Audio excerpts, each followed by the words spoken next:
की जय। श्री चक्रपाणी महाराज की जय। श्री गोविंद प्रभु महाराज की जय। सर्वज्ञ श्री चक्रधर स्वामी की जय। श्री आत्मतीर्थ महाराज की जय। श्री दत्ता अत्रि अनुसूये सुता। श्री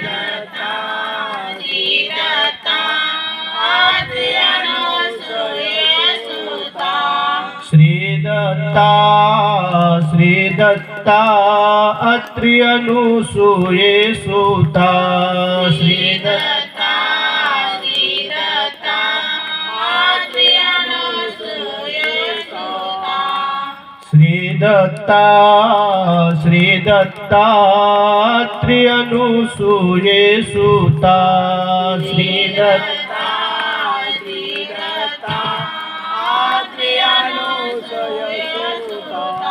अत्रि अनुसूये सुता। तव चरणी तू कवी माथा। टाळ्या वाजवा।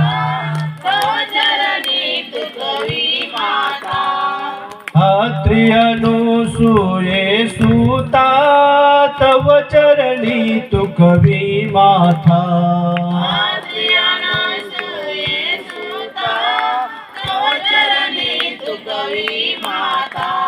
श्री दत्ता अत्रि अनुसूये सुता।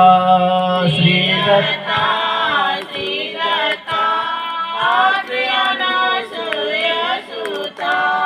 अत्रि अनुसूये सुता। तव चरणी तू कवी माथा। अत्रि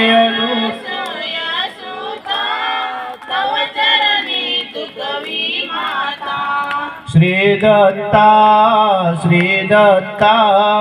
अत्रि अनुसूये सुता।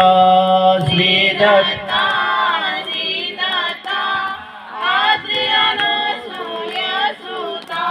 अत्रि अनुसूये सुता।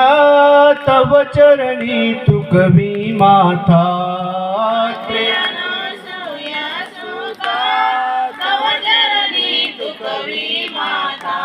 अत्रि अनुसूये सुता। तव चरणी तू कवी माथा।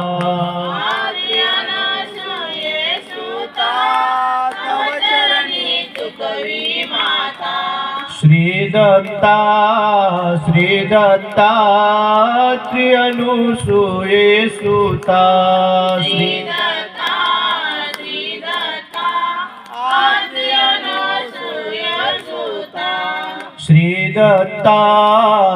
दत्ता अत्रि अनुसूये सुता।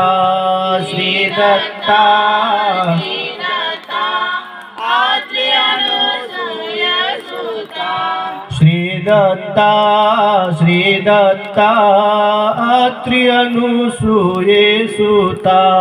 श्री दत्ता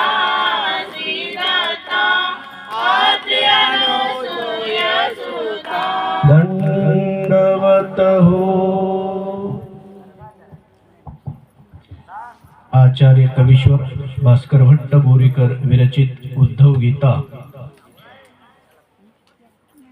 अंतर्गत या उद्धव गीतेच्या माध्यमातून आपण श्री दत्तात्रय महाराजांनी मानलेले 24 गुरु आख्यान श्रवण करत असताना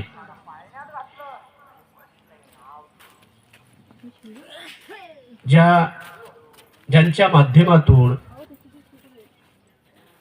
ज्यांचा आदर्श श्री दत्तात्रय महाराजांनी आपल्याला निरूपण केला, सांगितलं की यांच्याकडं हा आदर्श आहे आणि तो आदर्श तुमच्या जीवनामध्ये बदल घडवणार आहे,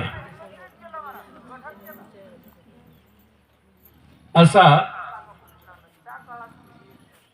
24 गुरु म्हणून ते आख्यान आपण श्रवण करत आहोत। त्यामधले 8 गुरु आपण पाहिलेले आहेत. 8वा गुरु काल आपण कपोत पक्षी म्हणजे कबूतर, ज्या कबुतराची गोष्ट, ज्या कबुतराची कथा यदुराजाला श्री दत्तात्रय महाराजांनी निरूपण केली. का तर म्हटले अति स्नेहामुळं, अति प्रेमामुळं आपण बऱ्याच वेळा फसल्या जातो आणि आपला आपण सर्वनाश करून घेतो. जसं त्या कबुतराने त्याच्यामध्ये असणाऱ्या अज्ञानाने एकामेकावर असणारं ते अतीव त्यांचं प्रेम, आणि ते प्रेमामधून ते त्या शिकाऱ्याची कशी शिकार झाले आणि त्यांनी आपल्या कुटुंबासहित कसं स्वतःला संपूर्ण घेतलं, हे आपण कालच्या कथेमधून ऐकलं. आज 9वा गुरु आरू. आरू म्हणजे अजगर. अजगर तुम्हाला सगळ्याला माहिती आहे, पाहिलेलं काय अजगर? आणि मग ते अजगर म्हटले अदृष्ट वसे, अदृष्टाने मिळेल तेवढ्यात ते संतुष्ट असतं. विनासायास, कुठला प्रयत्न न करता, कुठली धावपळ न करता, प्रत्येकाला उदर पोट दिले की नाही. तुम्हाला दिले, मला दिले, त्या अजगराला दिले, त्या कबुतराला दिलेलं होतं. जे जे जीव या सृष्टीमध्ये विचरतात, राहतात, किडामुंगी पासून तर माणसापर्यंत सगळ्याला पोट दिले देवाने. आणि जो तो आपल्या पोटासाठी, आपल्या उदरनिर्वाहासाठी धावत असतो, पळत असतो, कष्ट करत असतो, प्रयत्नशील असतो. मग ते आपापल्या पद्धतीने तो प्रयत्नशील राहून तो आपला तो उदरनिर्वाह करत असतो. परंतु सगळ्यापेक्षा माणसाची पोट सगळ्यात मोठी दिली देवाने, की जे काही केल्या भरत नाही, ते कशानेच भरत नाहीत. कोट्याधीश असला तरी तो म्हणतो पोटासाठी करावं लागतंय, पोटा फुटतंय, त्यापेक्षा जास्त नाही. अब्जाधीश असला तोही पोटाच निमित्त सांगतो. गरीबातला गरीब असला तरी तो पोटाचं निमित्त सांगतो. सगळे काही पोट पोट पोट पोट पोट करतात. हा काय रोग दिला का देवाने आपल्या सोबत पाठवून पोटाचा? ऐका नाही, त्याला रोगच म्हणावं लागेल. कारण अहर्निश त्याची चिंता आहे आपल्याला पोट भरण्याची. रात्रंदिवस आपण चिंता करतो, पोट भरायचंय, पोट भरायचंय, पोट भरायचंय. आणि मग त्या पोटासाठी नको ते करायला आपण तयार राहतो. निमित्त मात्र पोटाचं असतं. तसं म्हटले हा अजगर, या अजगराला आम्ही गुरु मानलं. देव म्हणतात यदुराजाला हे उपदेश करतात भगवंत. आम्ही म्हटले अजगराला गुरु म्हटलं. सुरसू विरसू आहारू न म्हणे साना थोरू, जैसा का अरू संतोखिया. अजगर म्हटले मिळेल त्या आहारावर संतुष्ट असतं, समाधानी असतं. आणि हा आहार आलेला जे सांप्रत्याने सेवन केलं, घेतलं, तो कसा सुरस आहे का विरस आहे, म्हणजे स्वादिष्ट आहे का असाच आहे, असं काही त्याला घेणं देणं नसतं. जे येईल ते सेवन करायचं, खायचं आणि संतुष्ट समाधानी राहायचं. हा लहान, हा मोठा, असं काही त्याच्या मनामध्ये कुठलंच लहान थोर असं काही त्याच्या मनामध्ये येत नाही. म्हटले तो अगदी समाधानाने राहतो, समाधानी असतो. जे अदृष्ट वसे मिळे अनासायासे तेने संतोषे झाला असे. सहज अदृष्ट वसे विनासायास, अगोदर मी म्हटलं की तो विनासायास, कुठला प्रयत्न न करता, म्हणजे जाग्यावर बसल्या जागेवर जे मिळेल ते घ्यायचं, खायचं आणि संतुष्ट राहायचं, समाधानी राहायचं, खुश राहायचं, आनंदी राहायचं. थोडक्या अन्नामध्ये सुद्धा तो तेवढाच संतुष्ट राहतो आणि डकार येऊपर्यंत पोट भरलं तरी तेवढाच संतुष्ट राहतो. कोण? अजगर.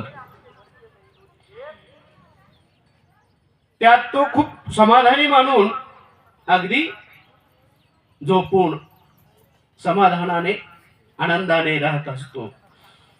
न मिळता आहारी कही ओशी न धरी निश्चंतू निर्व्यापारी भूनी असे. आणि यदा कदाचित त्याला आहार प्राप्तच झाला नाही, बरेच दिवस तो उपाशी राहिला, तरी सुद्धा त्याच्या मनाची स्थिती कधीही बदल होत नाही म्हटले. तो तरी प्रसन्न असतो, तरी संतुष्ट असतो, अगदी मग्न होऊन पडलेला असतो, झोपलेला असतो. तो विचार करत नाही 2 दिवस झाला आपण भुके आहोत, आता पोटाला भूक लागली, आता आपण इथून जागा सोडली पाहिजे, आपण कुठेतरी ते अन्न शोधलं पाहिजे, ही भूक भागली पाहिजे, खूप आता असह्य झालेली भूक. काहीच कुठलाच विचार करत नाही, शांत पडून असतो समाधानाने, निश्चिंत. तैसा असे संयम अनुष्ठावया धर्मो देही सत्वक्षेमो अरुदैसा. असा सत्वस्थ असणारा हा प्राणी म्हणजे अजगर म्हणते की तो कुठलंच दुःख करत नाही, मिळालं तरी सुख, नाही मिळालं तरी सुख, काहीच मनामध्ये त्याच्या असंतुष्टी कुठलीच येत नाही, कुठलंच दुःख त्याला त्या गोष्टीचं वाटत नाही, तेवढ्यातही तो समाधानी असतो. आणि म्हणून धर्म अनुष्ठानासाठी म्हटले त्या अजगरासारखं माणसामध्ये संयम आला पाहिजे. संयम केव्हा केव्हा सुटतो? बऱ्याच वेळा आपला संयम सुटत राहतो. मनासारखं नाही झालं संयम सुटतो, मनासारखं नाही भेटलं संयम सुटतो. आपल्या मनासारखं एखादा पदार्थ आवडीने सांगितलेला, अगं हे आज बनव, आणि तो पदार्थ बिघडला, त्याच्यामध्ये त्याच्या चवीमध्ये कमी अधिकपणा झाला की संयम सुटतो. आवडता पदार्थ आला तरी सुद्धा कधी कधी खिशामधले पैशाने एखादी वस्तू खरेदी केली, ती वस्तू घरात आली, परंतु खिशातले पैसे संपलेले दिसते, संयम सुटतो. एखाद्या धार्मिक कार्यासाठी गावामध्ये वर्गणी सुरू झाली, वर्गणीला दारात आले, वर्गणी मागायला लागले की संयम सुटतो, रागाचा पारा वाढून जातो माणसाचा. अनेक प्रकाराने संयमित असणारा माणूस संयम सोडतो. तसं म्हटले अजगर नाही. अजगर कुठल्याही परिस्थितीमध्ये संयमित राहतो, संयम ठेवतो, तो कधी संतुलन त्याचं बिघडत नाही, तो अगदी समाधानी असतो. आणि म्हणून संयम सत्व ही क्षमता जशी अजगरामध्ये, ती क्षमता आमच्यामध्ये आली पाहिजे. ती कशासाठी? धर्म अनुष्ठानासाठी, धर्मासाठी, संस्कृतीसाठी. आजची परिस्थिती, आजचा काळ, आजचा वेळ जर पाहिला तर डोलायमान झालेला आहे सगळा. आज आपण थोडीशी वेगळ्या नजरेने जर सगळीकडे नजर फिरवली तर आपल्याला ते चित्र अगदी प्रकर्षाने जाणायला लागतं. तुम्ही अर्ध्याच्या पुढची माणसं सगळी बसलेले तिथं, तुमचं लहानपण, तुमचं तरुणपण तुम्ही आठवलं आणि आजचं चित्र जर पाहिलं तर तुम्हाला आमूलाग्र बदल झालेला दिसतोय. आणि हा बदल वारंवार वाढत जाणार आहे, आणखी याच्यापेक्षा बदल होत राहणार आहे. आणि म्हणून धर्माची आणि संस्कृतीची अत्यंतिक गरज आहे. आपल्या घरामध्ये असणारी संस्कृती, असणारा धर्म हा जोपासल्याच गेला पाहिजे. जो यत धर्म यत धारयते तत् धर्म म्हटलेलं आहे. ज्याने धारण केला त्यालाच धर्म म्हणतात. धारण करता नाही आला तर तो धर्म सोड आपल्या कामाचा नसतो. आणि म्हणून संस्कृती आपल्या घरामध्ये चालत असल्याने जी संस्कृती आलेली आहे पाठीमागून, ती संस्कृती जोपासणं आपलं आद्य कर्तव्य आहे प्रत्येकाचं. आज मात्र आम्ही कबुतरासारखे अतिव प्रेम करायला लागलो. अतिव प्रेम.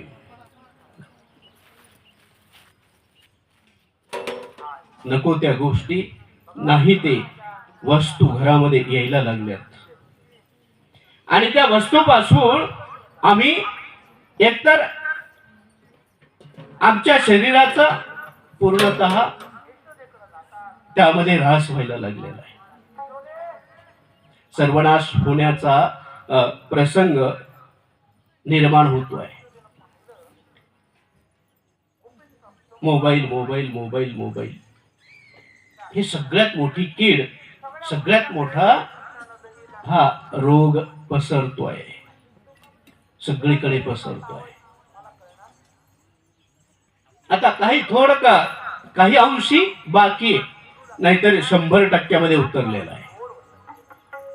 काही भोळ्या भाबड्या बिचाऱ्यांकडं त्यांच्याकडे पण आहेत, पण ते मग साधे मोबाईल. कीड लागली, रोग लागलेला आहे. आणि त्या मोबाईल मुळे नको त्या गोष्टी पाहायला भेटायला लागल्या, नको त्या गोष्टी ऐकायला भेटायला लागल्या. माणसं त्या मोबाईल मुळे वेळे झालेली आहेत. माणसं आता दृष्टीहीन व्हायला लागलेली आहेत, बुद्धिहीन व्हायला लागलेली आहेत. प्रत्येक माणूस मोबाईलचा प्रिय झालेला आहे. मोबाईल त्याला प्रिय झालं. लेकराला एक वेळेला खिशामध्ये असणारे पैसे नको म्हणणार, परंतु मोबाईलने मागितले की लगेच तात्काळ टाकल्या जातात. मुलाला एखाद्या वेळेस रागवणार आपण, पण मोबाईल मध्ये टाकायचं म्हटलं की अलगद खिशात हात जाणार. नाहीतर लगेच मोबाईल मध्ये असणाऱ्या त्या फोन पे मधून लगेच त्याच्यामध्ये टाकणार आणि लगेच सुरू होणार मोबाईल. भयावह परिस्थिती झालेली आहे. आणि म्हणून अजगराने जे आमच्या पुढे आदर्श ठेवलेला संयमाचा, समाधानीचा, आनंदाचा, सुखाचा, शांतीचा, ह्याच गोष्टी आम्हाला हव्या आहेत. याच्यासाठी प्रत्येकाच्या मनामध्ये, प्रत्येकाच्या डोक्यामध्ये हेच विचार आहे, हेच पाहिजे त्याला, परंतु ते त्याला मिळवता येईल. जवळ आहे ते, आपल्या अगदी जवळ आहे सगळे, तरी सुद्धा आपल्याला ते भेटत नाही, मिळत नाही, मिळवता येत नाही. आणि म्हणून देव सांगतात, भगवंत सांगतो की बाबा रे, जरी तुला समजलं नसेल तर अजगराकडे पहा. परंतु अजगर दिसलं की आम्ही लगेच काठी हातात घेतो. अजगराला आम्ही आदर्श म्हणून पाहत नाही. आदर्श सोडून आम्ही त्याला आमचा शत्रू म्हणून पाहतो आणि त्याला मारायचा प्रयत्न करतो, मारतो, फेकून देतो. देवाने मात्र त्याच्यामध्ये आदर्श पाहिला. देवाने मात्र त्याच्यामध्ये गुरु शोधला, एक सल्लागार शोधला.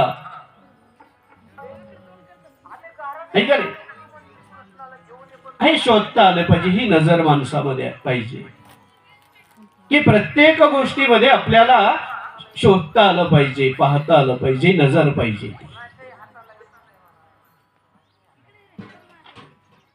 ती नजर आली पाहिजे, ती दृष्टी निर्माण झाली पाहिजे. जोपर्यंत ती दृष्टी निर्माण होत नाही, ती नजर आपल्यामध्ये येत नाही, तोपर्यंत आपल्याला समोरची ओळख होऊ शकणार नाही. आणि म्हणून अजगरामध्ये असणारा आदर्श देवाने आम्हाला दाखवून दिलाय की आदर्शवत असणारं हे अजगर असं आहे की किती संयमी आहे, किती आनंदी आहे, समाधानी आहे. कसलाच विचार करत नाही उद्याचा, उद्या आपल्याला भेटल की नाही भेटल. आम्ही तर आज आलेलं त्याच्यामधून अर्ध बाजूला ठेवतो का हो, नाही उद्याला गल्ला. अरे उद्याचा दिवस आणखी कुठलं भाग्य तुझं काय घेऊन येईल सांगता येत नाही. आजच का तू त्याचा संचय करतोस? नाही, आमचा स्वभाव जात नाही. आम्ही उद्याचा विचार करून चालत राहतो आणि संचय करत राहतो. संचय खूप मोठं रोग आहे. संचयच म्हटले खूप मोठा रोग आहे. संचयानेच माणूस देवधर्म विसरतो, नामस्मरण नामचिंतन विसरतो, देवाला विसरतो. फक्त संचय करण्याच्या पाठीमागे लागतो. आणि म्हणून श्री दत्तात्रय महाराज यदुराजाला म्हणतात की राजा, अजगरासारखा संयमी हो, अजगरासारखा संतुष्ट रहा, उद्याचा विचार करू नकोस. तुझं भाग्य जसं असेल, तू जे जे अर्जन केलेली कर्म आहेत त्या कर्मानुसार तुझा एक एक दिवस समोर येत राहणार आहे.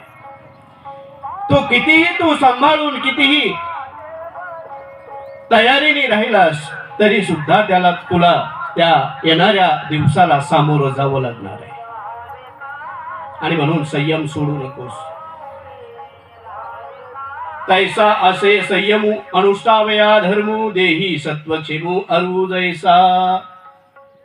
जसं म्हटले सत्वस्थ आणि संयमी असणार हे आरू म्हणजे अजगर, त्या अजगरासारखा माणसामध्ये संयम आला पाहिजे. सत्वस्थ भावना त्याच्यामध्ये निर्माण झाली पाहिजे. हा गुण आम्हाला त्याच्यामध्ये दिसला म्हणून आम्ही अजगराला गुरु मानलं. यानंतरचा गुरु म्हटले उदधी. उदधी समुद्र. उदधी म्हणजे समुद्र. समुद्र कसा म्हटलं मर्यादेत राहणार आहे आणि लाभालाभाने हर्ष विवाद आनंद कधी त्याला होत नाही. ते कधीच हर्ष आनंद न बाळगणारा म्हणजे समुद्र म्हटले.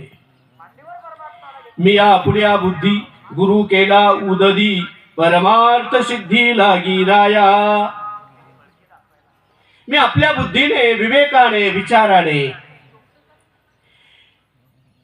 तो परमार्थ सिद्धीसाठी समुद्र गुरु केलेला आहे. प्रत्येक गोष्टीसाठी विचारपूर्वक विचार केला पाहिजे. आपल्याला जे जे करायचं त्याच्यावर विचार झाला पाहिजे. विचारपूर्वक आपण जर पाऊल उचललं तर नक्कीच फायद्याचं असतं. आणि म्हणून भगवंत काय म्हणतात की मी माझ्या बुद्धीने विवेकाने. देवाला बुद्धी विवेक विचार बाळगावा लागतो का? अहो त्याला गरज नाही त्या गोष्टीची. त्याला गरज नाहीये. हे आमच्यासाठी सगळं आहे. हे आम्हाला त्याला दाखवायचंय, आम्हाला शिकवायचंय, आम्हाला सांगायचंय. परंतु आम्ही ते तितकंस असं डोक्यामध्ये उतरू देत नाहीत. नाही उतरू देत. ज्या वेळेला घ्यायचं नाही त्यावेळेला मान अलगत खाली जाते, डोळे नंबल्या जातात.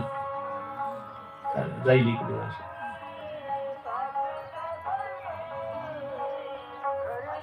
घेतलं पाहिजे, उतरवलं पाहिजे.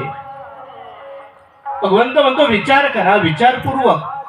आम्ही परमार्थ सिद्धीसाठी समुद्राला गुरु केलं.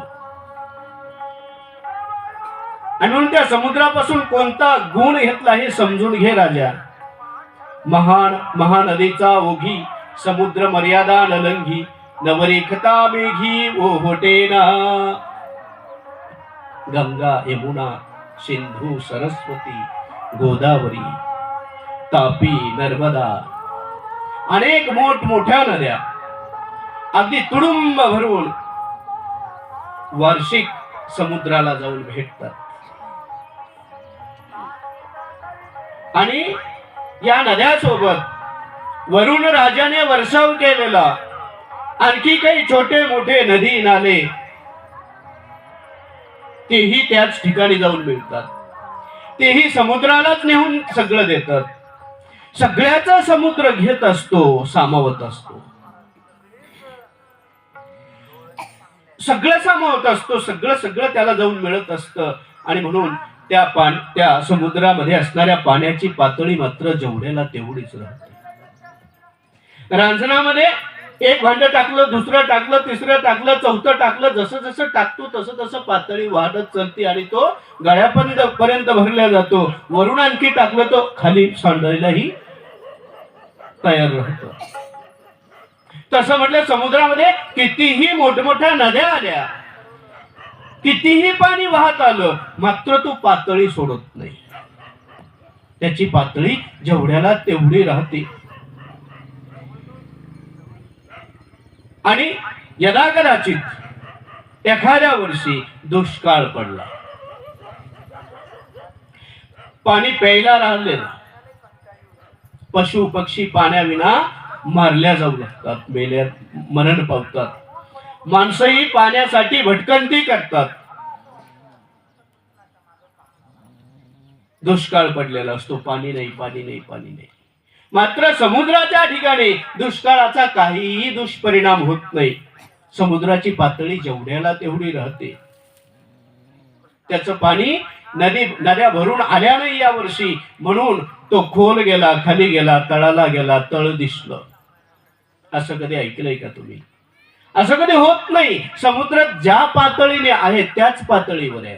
तो त्याची पातळी कधीही कमी होऊ देत नाही अथवा वाढू देत नाही. तो कसा स्थिर आहे, स्थिर आहे तो.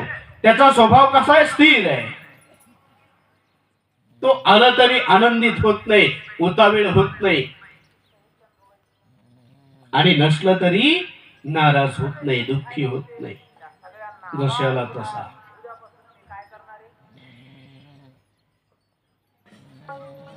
कसलंही नुकसान झालं तरी तो कोमेजून जात नाही, नाराज होत नाही. समुद्र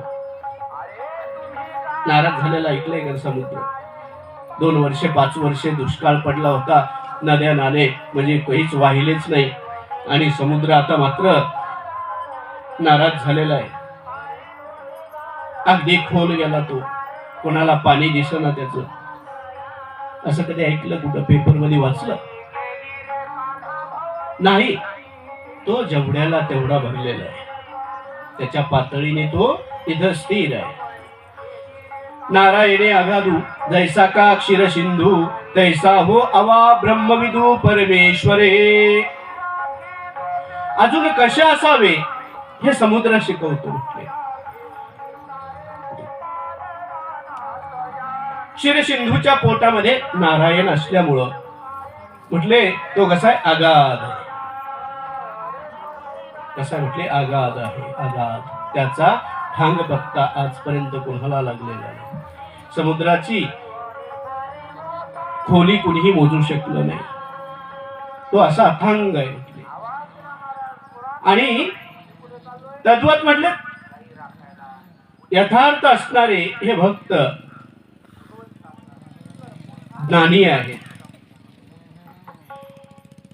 जे परमेश्वर ध्यान परायण असणारी संत मंडळी, त्यांच्या हृदयामध्ये परमेश्वराचं तत्वज्ञान, तत्व, त्या ब्रह्माचं ब्रह्मत्व त्यांच्या अंतःकरणामध्ये असल्यामुळं ते कसे आगाध आहे.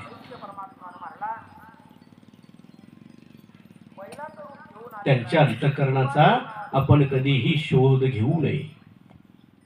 संत मंडळी जे विद्वान महापात्र असणारे महात्मे, त्यांचं अंतःकरणही तसं आगाध असतं म्हटले समुद्रासारखं. आणि म्हणून भक्ताने सुद्धा ते अगाधत्व जाणण्यासाठी, तिथपर्यंत पोहोचण्यासाठी ती पातळी मोजण्यासारखं आपल्यामध्ये ताकद निर्माण केली पाहिजे. ती ताकद केव्हा निर्माण होईल? जेव्हा आम्ही नामस्मरण नामचिंतन करू, त्या ईश्वराला अहर्निश आठवू, रात्रंदिवस असा ध्यास मनी धरू की देवा, कित्येक जन्म माझी अशी वायाला गेली रे, कित्येक सृष्ट्या माझ्या अशा विफल गेल्या, व्यर्थ गेल्या रे. आता मात्र या सृष्टीमध्ये, आता या जन्मामध्ये तरी मला तुझी भेट घ्यायची आहे. मला तू भेटला पाहिजे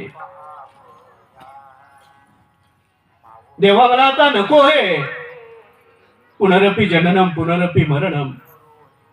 या राहट घडग्यामध्ये मी आता शिलून गेलो, भगून गेलेलो. आता मी दमलो.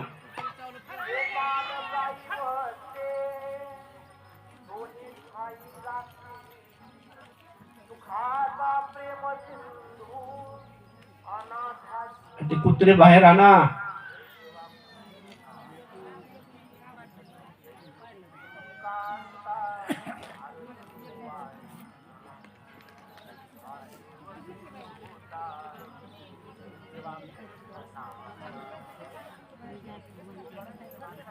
बसा बसा बसा, खाली बसा.